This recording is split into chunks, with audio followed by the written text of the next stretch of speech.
Hello, welcome to part 9 of My Sister's Got a Spoon Up Her Nose.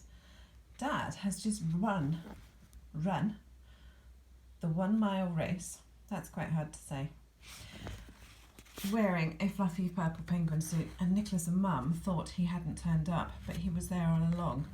Mr. Tug was feeling very pleased with himself because he had run a lot faster than Dad, but Dad pointed out that because Mr. Tug wasn't in a fluffy purple penguin suit, it wasn't really a fair race, so it didn't count.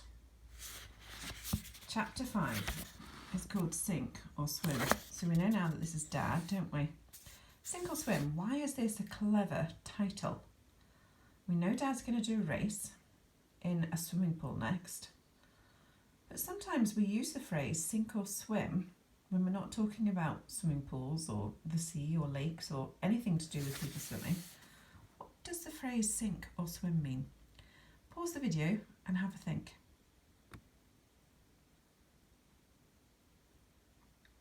Okay, what did you decide? Sometimes in everyday life we use the phrase sink or swim to mean to fail or to succeed. So why is this a clever title? It's a clever title because sink or swim is what Dad and Mr. Tug could do in the swimming pool, but it is also a way of saying to fail or to succeed. So that's why it's a clever title. Dad seemed a bit low this morning. I thought he'd be sparking after his bit of fun with Mr. Tug yesterday. I didn't sleep well, he complained. I kept having a dream about falling. Are you worrying about the parachute jump, Mum asked. No, of course not. Only a tiny bit. Which tiny bit worries you? Mum wanted to know. Dad paused a moment. The jumping out of a plane bit. Anything else? And the falling bit. Is that all? And the landing bit? Mum poured his coffee. So you're worried about the whole thing? Yes, admitted Dad. It's just a bit scary, he squeaked and began chewing his nails. I know, said Mum. When you said at the hospital that you'd do it, I did think you were being a bit, stupid, suggested Dad. Brave, smiled Mum. Heaven knows you're stupid enough most of the time. I think you're brave and I'm proud of you. So am I added. I wish you weren't proud of me, Dad answered. If you two weren't so proud of me, I could back out of it. I could tell the organisers I'm allergic to falling out of planes, but now you think I'm brave, so I shall have to do it. That was a bit like the pressure Dad felt with the £300 worth of sponsorship, wasn't it? This is another reason why Dad can't back out of doing the 3 mile challenges. He'd be letting down the hospital by not raising the money, and he'd be letting down Mum and Nicholas, who think he's being brave. And you can't let Mr. Tug go one better than you, added Mum. Dad gritted his teeth. No, that's true. I'm going to beat him at swimming and beat him at jumping.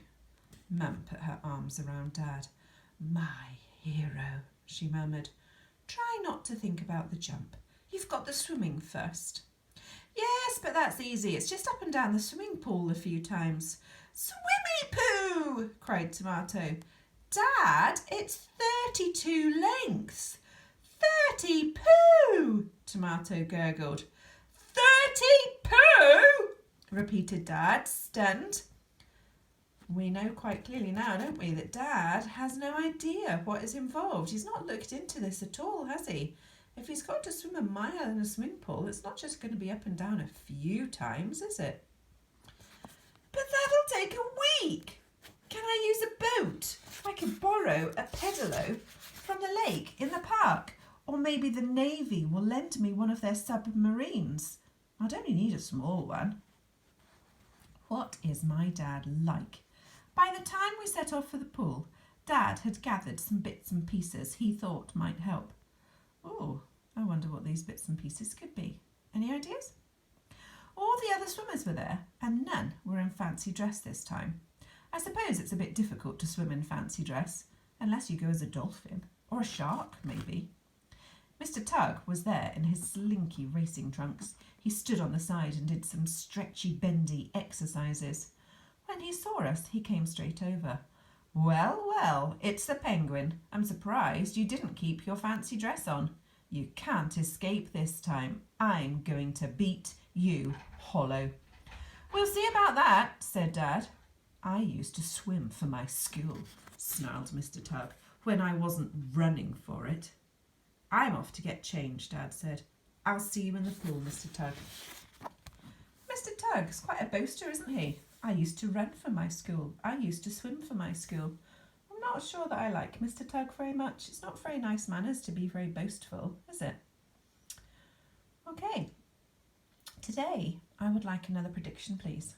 Mr. Tug says he's going to beat Dad Hollow. Dad has collected up a few bits and pieces. We don't know what they are. And he's feeling a bit anxious about swimming 30 poo lengths, as Tomato would put it.